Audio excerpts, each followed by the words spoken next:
Hi everyone, come with me to Fern's Forest in Coconut Creek as we make our way into Fern's Forest through the winding and narrow road. You become immersed in what you're about to experience within Fern's Forest.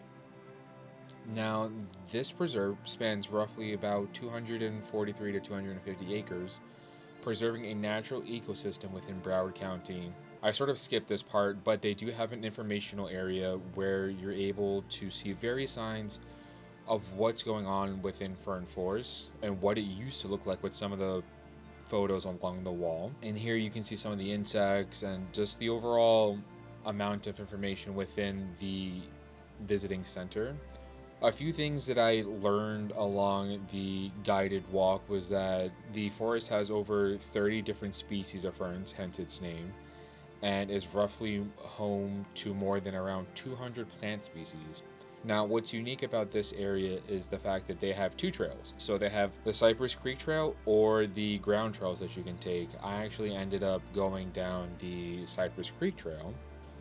This elevated boardwalk sort of preserves the natural state of what's around you to make sure that you don't disturb the natural area, because there are rabbits and other animals and wildlife that do live within this ecosystem. When you're walking through the trail, you there's this sweet smell that you smell, and this is coming from the marlberry tree. It's a native green to Florida, and it typically grows around 15 feet or so, and it thrives in this kind of environment.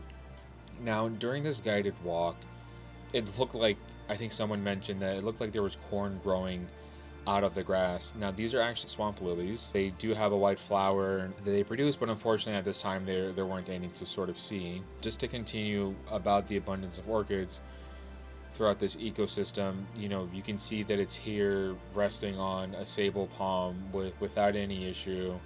It's beautiful that it's literally right there in front of your face during this walk. Now, in our next stop, I ended up going to Sullivan Park for an Eco Action Day. Sullivan Park is located in Deerfield Beach. What I like about Sullivan Park / Deerfield Island Park is the fact that there is a boat ride that lasts about 5 to 8 minutes to take you to Deerfield Island Park. And what's sort of cool about this island is that it's out. You have to get there by water. It's a completely different experience. The park is roughly about 53 to 56 acres, and there's a 1 mile little trail loop that goes around the area, so you can sort of immerse yourself within the ecosystem. And I think that's a big theme for this project, is just immersing yourself within nature overall. The park was declared an urban wilderness area in 1982 and became a refugee for the gopher tortoise in 1983. Another cool fact is that the mangroves act as a nursery feeding area for fish and other marine life. Unfortunately, I didn't walk to the opposite side to see many of the mangroves, but you're more than welcome to come to this island. It is a free boat ride. You don't have to pay, or if you have your own watercraft, you can dock right in. Now, the island itself is still undergoing renovation. Today, I focused on removing invasive plants. So you can see here that we have the melon growing all across, but you can see that it's essentially growing over the coontie. Look at this one, you can barely even tell. Here's the coontie here, and here's the melon. So this is why it's important to remove the invasives, because they're hurting the natives. As you know, the coontie is the plant for the Alta butterfly, and you can see how, yes, this melon looks cool by the fruit that it produces, but it's destroying the native system. Yeah, and this is one of the melons.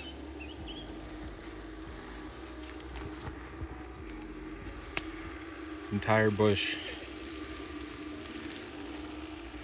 You have like American beautyberry underneath here, being covered by the water, by the melon.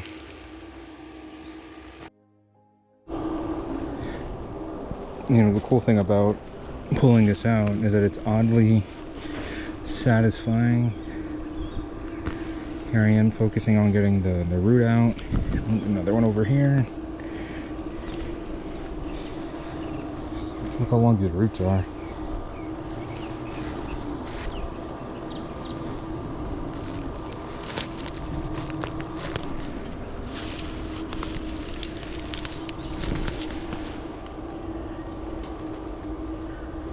Look, and then you can see the seeds inside.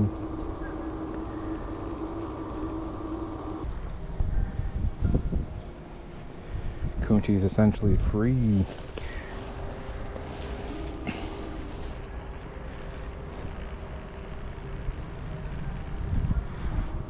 Out of a lot of the volunteering that I've done throughout the years, I think this is something that I've enjoyed the most. Maybe because it's a bit remote, so that is different. You know, you can't get here by car or walk. And I'm also working on a park that I get to beautify. At the end of the day, I would recommend anyone to come to Deerfield Island Park, not just for an eco action day, but just to, you know, sit down with your family and friends, have a picnic, explore what's going on, see the beautiful butterfly garden that we're working on, and again, immerse yourself within the nature. Now, my next stop was the Military Natural Trail area in Deerfield Beach. The property size is about 20 acres. My visit here today wasn't more so agriculture, horticulture, gardening, butterfly gardening experience. It was actually bird watching, something that I've never done before. And what I overall liked about this experience was the fact that I stepped out of my comfort zone in terms of what I know, and you know, immersed myself with the bird watchers who come here weekly. Pertaining to agriculture and horticulture, there's one big thing that, you know, that happens here, and it's controlled fires. They have controlled fires here to sort of maintain the overall landscape, because controlled fires do happen within the wild itself to sort of reestablish the area.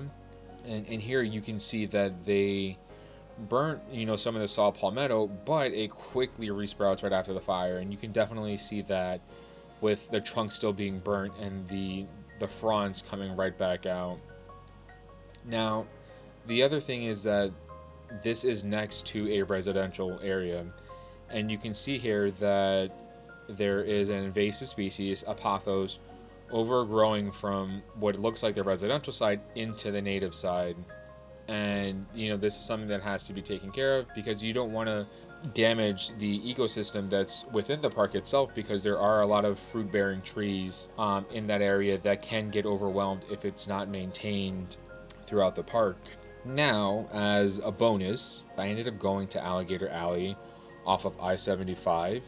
This still is a truck stop in some cases, but it's more also an area where tourists and residents essentially can come and see what's going on in the Everglades. Now, as you make your way outside of the, I guess, informational area, educates people on, you know, what are some of the native species here, whether it's going to be some of the fish or if it's going to be some of the invasive species as such, some of the reptiles or even the plants. Here you can see they're talking about Brazilian pepper, the climbing fern, Congo grass, and these are things that a lot of tourists are not going to know about. The Florida Department of Transportation took the time to not only plant native species, but also educate guests on what the tree is and, you know, even the scientific name behind it. So for instance, we have the Simpson stopper. Right after that, we have the Paradis palm, or the Everglades palm. Now, you can't end any Everglades tour without a baby alligator, so here we are.